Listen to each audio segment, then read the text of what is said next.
I've always been a huge comic book fan. Starting back from when I was a kid, I was watching the Super Friends on TV, going to the comic book store all the time, reading all the comics that were coming out, and now being able to create my own characters and have my own world to populate with my own stories, I thought was just phenomenal. What Going Rogue represents is something we've always wanted, and we're actually able to realize that now. City of Heroes is a comic book that has been inserted into an MMO. So you can basically create a superpowered hero or a superpowered villain, and you can either save the world or you can try and destroy it. It's all up to you. By definition, a hero is very individual. And one of the things that City of Heroes does really, really well is they give you the ability to really seriously customize your character. We've got hundreds of power set combinations that they can have. We have literally billions of different costumes that you can make. Anything you want, superhero themed, you can look like it in our game.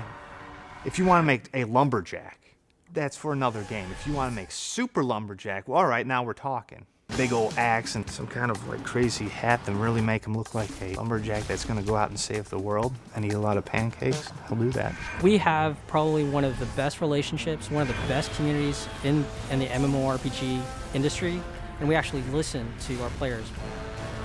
It's kind of like a back and forth between players in the development studio. Players are like, I want capes. We gave them capes. Then we gave them wings with really beautiful flowing wings, and then we expanded on that. We've launched 17 free expansions. We've added powers, new zones, new content, and new systems. We've given players the ability to add customization to their characters, customization to their powers. And then we had a major sequel in City of Villains that added a whole bunch of new archetypes, brand new zones. You got to play as a villain and kind of live out your dark side fantasies. And that was a lot of fun to work on. And then of course we have, our first major expansion, which is Going Rogue.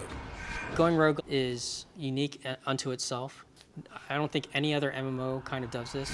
We empower the player with the opportunity to either be a hero and fall from grace to become a villain, or as a villain, redeem themselves to become a hero. And not only just that, but they can also go full circle from hero to villain, back to hero again. It pretty much reinvents the franchise. I mean, we basically give you a completely new starting experience. We give you new missions, new zones, but we've also had a huge graphical upgrade. It looks like a completely renovated game. Every time I walk into it, I go, wow, that's City of Heroes. With the world of Praetoria, there's new zones, there's new story arcs, 4 new player power sets that kind of covers all of our player archetypes. Everyone gets a new power set.